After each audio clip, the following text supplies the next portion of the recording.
Hay lugares en el mar donde el silencio pesa más que el agua, donde la luz no llega y el tiempo parece haberse detenido.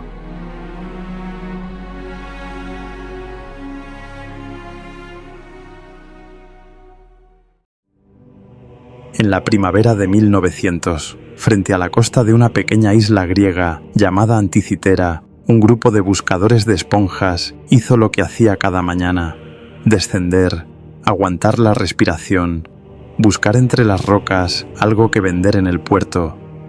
Pero aquel día, el fondo del mar tenía otros planes.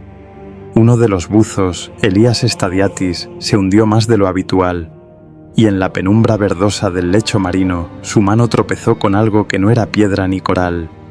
Formas humanas, brazos de bronce, rostros de mármol cubiertos de incrustaciones, un cementerio de estatuas antiguas esparcidas sobre la arena como piezas de un mundo olvidado. Stadiatis subió a la superficie con un brazo de bronce en la mano y una historia que nadie creyó al principio. Pero era cierto. Bajo aquellas aguas dormía un barco romano del siglo I a.C., cargado con el botín cultural de una civilización entera. Durante meses, los buzos rescataron estatuas, monedas, ánforas y joyas de cristal. Cada pieza era un tesoro, cada inmersión un riesgo mortal. Y entre todo aquel esplendor, alguien recogió un objeto pequeño, verdoso, cubierto de cal. Parecía un trozo de roca sin importancia. Nadie lo miró dos veces, lo guardaron junto a los restos menores y lo enviaron al Museo Arqueológico Nacional de Atenas. Allí permaneció ignorado mientras el mundo celebraba las estatuas. Nadie sabía que aquel fragmento insignificante iba a reescribir lo que creíamos saber sobre la mente humana en la antigüedad. Que dentro de aquella costra de 2000 años dormían engranajes, escalas y cálculos que no deberían haber existido hasta 15 siglos después. La máquina más imposible de la historia antigua acababa de salir del agua, pero todavía nadie lo sabía. Aquel misterioso objeto más tarde sería llamado el mecanismo de Anticitera y desafiaba el orden natural de su tiempo. Para entender su descubrimiento, primero debemos comprender lo que ocurrió. En el siglo I a.C., Roma estaba devorando a Grecia. Ciudad tras ciudad, templo tras templo, los vencedores se llevaban lo que consideraban suyo por derecho de conquista. Esculturas arrancadas de sus pedestales, columnas desmontadas de los santuarios, dioses y héroes labrados en mármol, cargados en barcos que ponían rumbo a Italia, mientras Grecia era despojada de su propia memoria. Aquella nave era uno de esos barcos, 40 metros de eslora, puede que más, una de las más grandes que cruzaron el Mediterráneo en aquel siglo. En su bodega viajaba el silencio robado a dioses que ya no tendrían quien los adorase. Pero el estrecho de Anticitera no perdona. Es un paso angosto entre Creta y el Peloponeso, donde los vientos cambian sin aviso y las corrientes arrastran hacia los acantilados.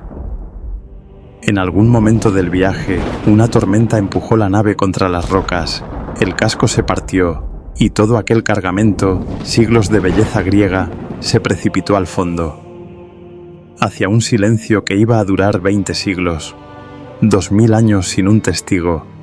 Con el tiempo, aquel lugar tendría un nombre, el Pecio de Anticitera. Pero sacarlo de allí tendría un precio. Las inmersiones eran sobrehumanas. Los buzos descendían con trajes de lona y cascos de cobre, el equipo estándar de la época, y apenas podían permanecer 5 minutos en el fondo antes de ascender. Uno de ellos, Yorgos Kritikos, murió de descompresión. Otros 2 buzos quedaron paralizados. Cada pieza que subía a la superficie requería un sacrificio. Sin embargo, aquella riqueza cubierta de fragmentos verdosos llegaría al museo casi como una nota al margen. Serían catalogados como restos no identificados y quedarían olvidados en una vitrina secundaria. En 1902, en una sala del Museo Arqueológico Nacional de Atenas, un arqueólogo llamado Valerios Stais examinaba los restos menores del Pecio. los que nadie había reclamado para estudio, aquellos que no merecían vitrina propia. Cogió uno de los fragmentos verdosos. Pesaba más de lo que aparentaba. La costra de cal se había agrietado y bajo la superficie algo brillaba con un tono que Styles reconoció al instante. Bronce. Pero lo que vio a continuación no tenía explicación. Entre la corrosión asomaba algo imposible, dientes perfectamente tallados, con una precisión que solo podía ser deliberada. Eran engranajes. Dentro de un objeto rescatado de un barco del siglo I a.C., dormían engranajes cortados con la precisión de un relojero. Styles lo dijo en voz alta. Sin embargo, aquel objeto no encajaba, no tenía lugar en el mundo conocido. La Grecia antigua había dado al mundo la filosofía, la geometría, la astronomía, pero la mecánica de precisión, la capacidad de tallar ruedas dentadas que girasen unas contra otras sin apenas holgura, pertenecía a otra era. O eso creían. El objeto continuó siendo ignorado, incomprendido. En el año 1905, el filólogo alemán Albert Rehm se acercó al umbral del enigma. Llegó a escribir que aquel objeto medía el movimiento de los astros. Pero la tecnología de su tiempo no podía cruzar la costra verdosa que lo cubría, y sus sospechas quedaron enterradas en cuadernos que nadie leería. El objeto volvió al cajón, y el cajón se cerró durante décadas. Hasta que en 1951 un físico británico llamado Derek de Solla Price pidió verlo. Lo estudió durante 20 años. Aplicó rayos X y rayos gamma a los fragmentos para ver lo que la corrosión ocultaba, y cada imagen revelaba una capa más de complejidad. 30 engranajes de bronce, algunos de apenas 1 centímetro de diámetro, montados sobre ejes concéntricos, dientes cortados en triángulo con un ángulo constante. La pieza principal contenía una rueda de 223 dientes, de unos 13 centímetros de diámetro, conectada a otras menores en una cadena de transmisión que ningún ingeniero del mundo antiguo debería haber sabido construir. En total, 82 fragmentos recuperados, algunos de ellos cabían en la palma de la mano. Y entre los engranajes, miles de caracteres grabados en griego antiguo, instrucciones, un manual de uso escrito por quien construyó la máquina, explicando para qué servía cada escala, cada aguja y cada disco giratorio. Quien fabricó este objeto quiso que alguien supiera usarlo. Derek de Solla Price lo llamó el ordenador más antiguo del mundo. La frase se hizo célebre, pero se quedaba corta. Porque aquel amasijo de bronce corroído no solo calculaba, era capaz de leer el cielo. Imagina una caja de madera del tamaño de un libro grueso. En su cara frontal, 2 anillos concéntricos, uno con los 12 signos del zodíaco, otro con los 365 días del calendario egipcio. Una aguja central señala la posición del Sol a lo largo del año. Giras una manivela lateral y el cosmos se pone en movimiento. Eso convertía al misterioso objeto en un simulador mecánico del cosmos. Pero lo que ocurría en su cara trasera era aún más extraordinario. Allí, 2 grandes espirales grabadas en el bronce contenían los cálculos más sofisticados de la astronomía antigua. La espiral superior seguía el ciclo de Metón. 19 años solares equivalen con una precisión casi perfecta a 235 meses lunares. Los astrónomos griegos lo sabían, y quien diseñó esta máquina lo tradujo a engranajes. Girando la manivela se podía saber en qué fase estaría la luna en cualquier mes de cualquier año dentro de ese ciclo. La espiral inferior guardaba algo todavía más ambicioso, el ciclo de Saros. 223 meses lunares, poco más de 18 años, al cabo de los cuales los eclipses de Sol y de Luna se repiten en un patrón casi idéntico. El mecanismo no solo indicaba cuándo ocurriría un eclipse, especificaba la hora aproximada, si sería total o parcial, y desde qué lugar de la Tierra podría contemplarse. predicción astronómica pura, codificada en bronce. Y había más. Una subesfera seguía el ciclo de Calípico, que corrige el de Metón a lo largo de 76 años. Otra marcaba el ciclo de la Exeligmos, que afina el de Saros a lo largo de 54 años. Capa sobre capa de precisión, como un relojero que no se conforma con dar la hora, sino que quiere dar la hora exacta dentro de un siglo. En 2005, el antiquícera Mechanism Research Project aplicó tomografía de rayos X de alta resolución a los fragmentos. Lo que encontraron añadió una dimensión inesperada. Un pequeño dial subsidiario marcaba el ciclo de los juegos panhelénicos: Olimpia, los Píticos de Delfos, Nemea, Ismia, y junto a ellos los Naa de Dodona y probablemente los Alieia de Rodas. El mecanismo no solo miraba al cielo, miraba también a la tierra y a sus rituales. Las investigaciones más recientes sugieren que la cara frontal incluía además agujas independientes para los 5 planetas visibles a simple vista: Mercurio, Venus, Marte, Júpiter y Saturno. Si es así, nos encontramos ante un objeto singular de aproximadamente el tamaño de un libro, dotado de la capacidad de reproducir la totalidad del cosmos conocido.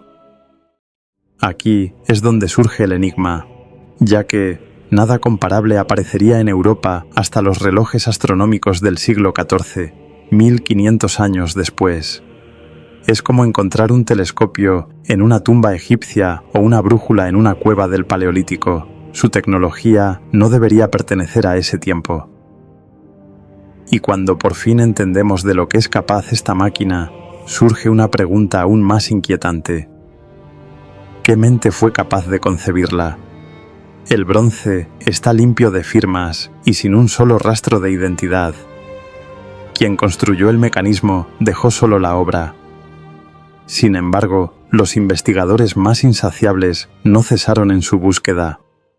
Y así, la primera pista nos es revelada por un hombre que nunca vio la máquina, Marco Tulio Cicerón. En el siglo I a.C., el orador romano escribió en 2 de sus obras, De República y De Natura Deorum, sobre esferas mecánicas capaces de reproducir los movimientos del Sol, la Luna y los 5 planetas. Según Cicerón, una de esas esferas había sido construida por Arquímedes en Siracusa y llevada a Roma como trofeo de guerra tras la caída de la ciudad en el año 212 a.C. Otra teoría apunta hacia un nombre casi olvidado: Posidonio, astrónomo, maestro y filósofo estoico que enseñaba en la isla de Rodas, sosteniendo que fue en ese entorno donde nació la idea. La conexión con Rodas tiene un peso especial.